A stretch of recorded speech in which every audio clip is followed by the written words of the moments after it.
Dreams and artificial intelligence. So, I am somebody who's extremely dependent on independence, being able to do things myself. I hate asking for help. I hate that if there's any situation where I can't do anything myself, I have to ask for help. I cannot stand that, and it also messes with me mentally, like really bad. For those 3 or 4 years when my back was really hurt and I couldn't do anything, a lot of stuff I couldn't do on my own, a lot of stuff I couldn't do. Um, a lot of mental issues surrounded just that fact that I was not independent. And I would have a lot of dreams where I would wake up and Kathy would be waking me awake because I was thrashing or fighting or being very physical in a dream, and she'd have to wake me up. And after my knee surgery, these dreams started to happen again, and I kind of finally started to figure out what is going on. I don't necessarily remember what the dreams were before, like during my back injury when my mental health was at its worst. But my knee surgery being only a week, 10 days ago, I remember my dreams, and all of my dreams had to do with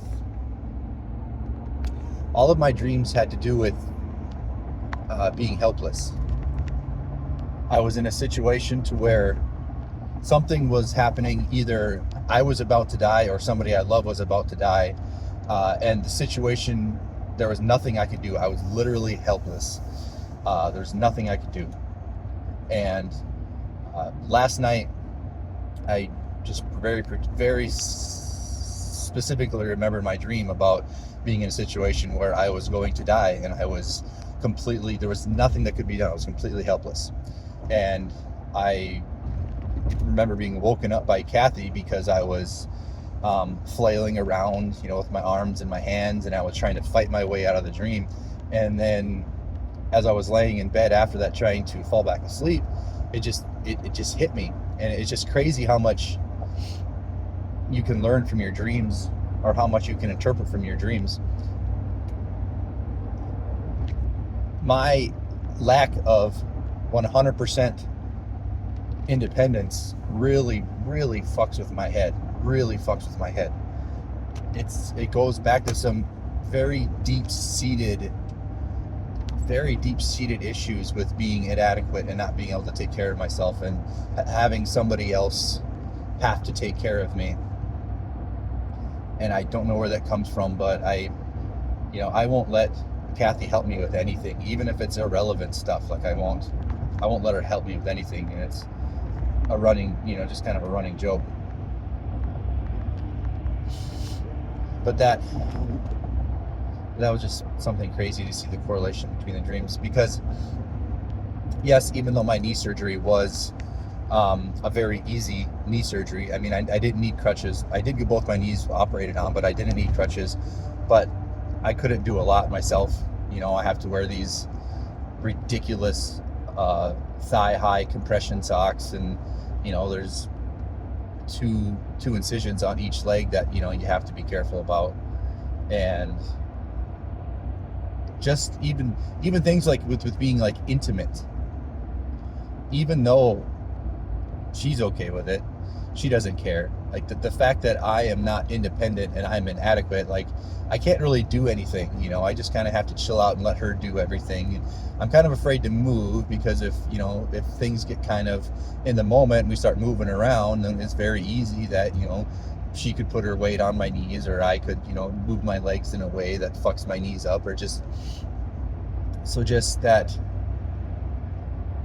complete feeling of inadequacy or not being 100% independent really fucks with my head. It affects my self-esteem so bad, and enough so to where I'm dreaming about it, dreaming about situations where I'm not independent. So that was just kind of a cool insight I had in the middle of the night last night after I woke up from a dream. Also, before I went to bed last night, Kathy was talking about artificial intelligence and one of the apps, chat, whatever. She said her and some other girls were ironically enough, interpreting their dreams. Like they would tell their dream to the app, and the app would, give its interpretation. And its answer for the most part was very smart, very analytical, like very. It made sense, but it was also like very machine. You know what I mean? Like, how can something that's never been human? How can something that cannot even, like, as humans, we don't even know what the fuck dreams mean. We don't know how dreams happen. Like, our knowledge of dreams is just non-existent. Then how can something that's not human, that has never felt anything human, emotions or anything, how can it possibly have any clue how to interpret dreams? So although its answer was pretty cool, and it made sense, but to me it's just like, it's I'm not into it, you know what I mean? And as far as AI goes in general, I don't like it, and it's just something that I just refuse to use voluntarily. I mean, I'm sure like Google searches or shit on social media or whatever, like AI is just built into a lot of stuff. I get that, but I don't like actively seek out AI for help with stuff. Like there's people who have AI write papers. There's people who have AI do homework. There's people who have AI do work for them at work, and I just can't get on board with it, because there's just something to. Yes, AI will help us figure out a lot of things. Yes, AI will make us give us answers that we would not normally have.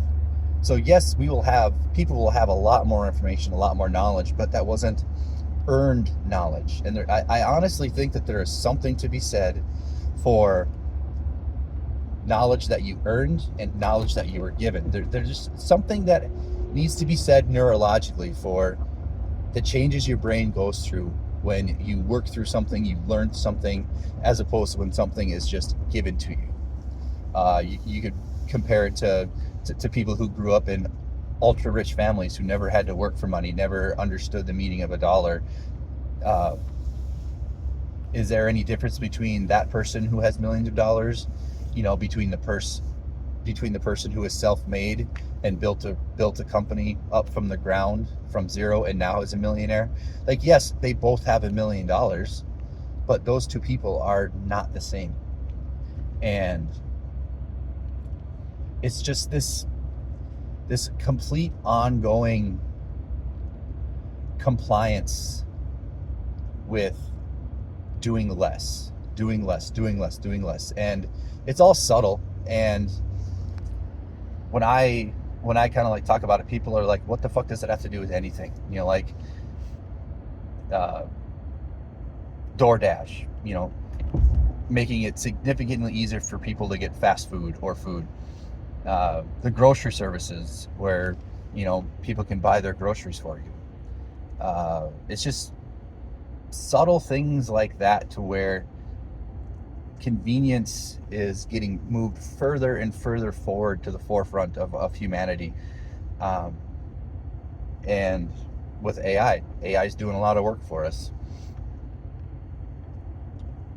I immediately just think of the scenario of, if you put a frog in a pot of boiling water, the frog will jump out, because it's this immediate overstimulation, this immediate bad response. The frog will jump out. But if you put a frog in a pot of cold water and you slowly boil it over time to the point where it's boiling, the frog will boil itself alive, because it won't understand.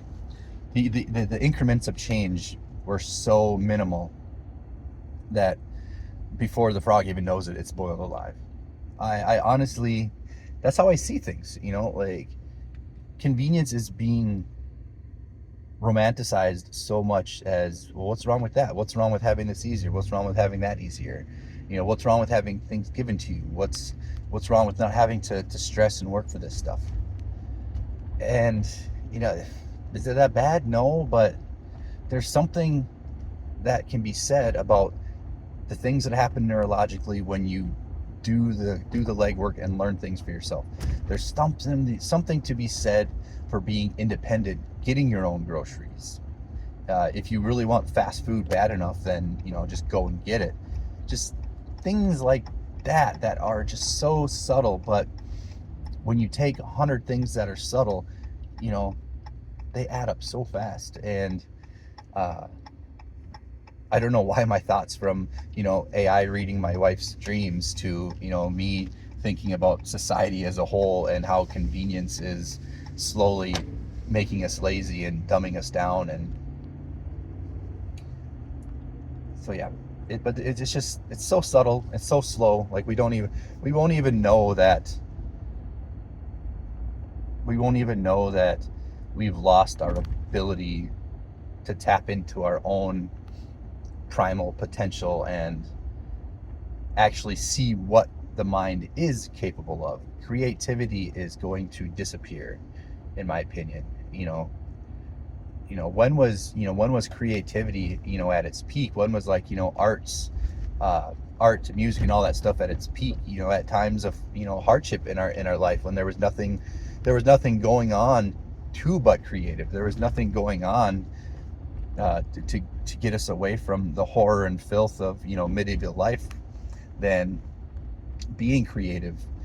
If there was a point in our life where creativity and ingenuity was the only way out of life, and now we jump so fast to let technology take care of all the thinking for us, take care of all the ingenuity for us. And I honestly think, down the line, it's going to have effects. I don't think we're going to be better off for it. You know what I mean? But I also kind of think of an extreme sometimes. I don't think of the populations of people who are only going to use it minimally or sparingly for advantages here and there. I feel like those people are the minority. The majority of the people are the ones who are going to welcome it with open arms and try to find ways to do as little as humanly possible to just get by. So yeah, I never think about the minority that aren't going to allow their lives to be totally sacrificed to convenience. So that's my weird ass rant from this morning. I don't know, weird dreams, and I took ATP instead of coffee this morning, so my brain's all working overtime. Good morning.